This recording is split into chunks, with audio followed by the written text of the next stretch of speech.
ભર ઉનાળે રાજ્યમાં 3 દિવસ કમોસમી વરસાદની આગાહી. દક્ષિણ ગુજરાત સૌરાષ્ટ્રમાં હળવો વરસાદ પડી શકે.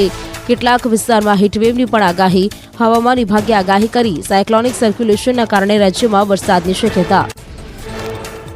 રાજ્યમાં આવતીકાલે પણ હળવાથી મધ્યમ વરસાદની આગાહી. દક્ષિણ ગુજરાત અને મધ્ય ગુજરાતના કેટલાક ભાગોમાં પડી શકે છે હળવો વરસાદ. હજુ 3 દિવસ 45 કિલોમીટર પ્રતિ કલાકની ઝડપે પવન ફૂંકાઈ શકે. 3 એપ્રિલે 15થી વધુ જિલ્લામાં હળવાથી મધ્યમ વરસાદની આગાહી. વાપી, નવસારી, ડાંગ, તાપી, દાદરાનગર હવેલી, વલસાડમાં પડી શકે માવઠું. પંચમહાલ, દાહોદ, ગીર સોમનાથ, ભાવનગર, અમરેલી, દીવ, છોટાઉદેપુર અને કચ્છમાં પણ હળવો વરસાદ પડી શકે. ગુજરાતમાં 3 દિવસ સંભાવશે ગરમી. હવામાન વિભાગે જાહેર કર્યું ઉનાળાનું પૂર્વાનુમાન. સામાન્યથી વધુ ગરમી પડવાની સંભાવના. એપ્રિલથી જૂન સુધી કાળઝાળ ગરમીનું અનુમાન. સામાન્ય કરતાં હીટવેવના દિવસો વધારે રહેશે. કમોસમી વરસાદથી બાકાત રહેલા વિસ્તારમાં કાળઝાળ ગરમી પડશે. હવામાન નિષ્ણાંત અંબાલાલ પટેલે આગાહી કરી છે. કેટલાક વિસ્તારમાં 40 થી 42 ડિગ્રી તાપમાનનો પારો જોવા મળશે. હીટવેવ અને આકરો તાપ પડી શકે. વાવાઝોડાને લઈને હવામાન નિષ્ણાંત અંબાલાલ પટેલે આગાહી કરી. 11 એપ્રિલથી કમોસમી વરસાદ સાથે આંધી વંટોળ આવી શકે. 10 મેથી 15 જૂન સુધી ખતરનાક વાવાઝોડા બનશે.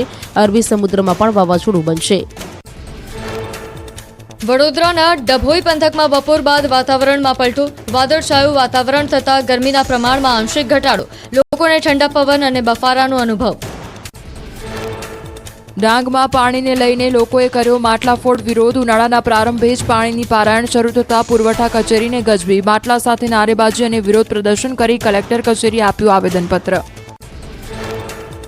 સુરેન્દ્રનગરમાં પીવાના પાણી મામલે મનપા કચેરીએ સ્થાનિકોનો હોબાળો. વાસણો અને પ્લાસ્ટિકની નોઝલ સાથે વિરોધ. પોલીસ અને સ્થાનિક વચ્ચે થયું ઘર્ષણ. સંત સવૈયાનાથ અને ઠાકરનગરમાં પાણીની સમસ્યા.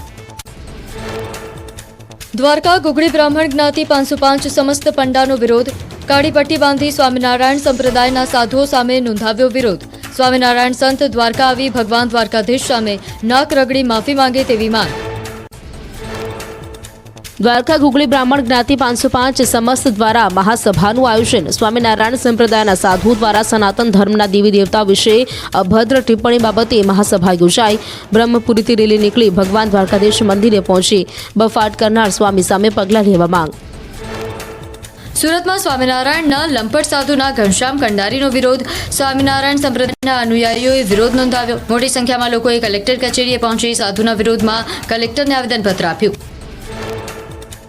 વિવાદમાં આવેલા સાધુએ સુરતમાં જ્ઞાનકથાનું આયોજન કરતા ભક્તોનો વિરોધ. 3 વર્ષ પહેલા સાધુ સામે સૃષ્ટિ વિરુદ્ધના કૃત્યના થયા હતા આક્ષેપ. વિવાદ સમયે સાધુ ભૂગર્ભમાં ઉતરી જતા મામલો ઠાળે પડ્યો હતો. ભક્તોએ હાથમાં બેનર સાથે વિરોધ નોંધાવ્યો.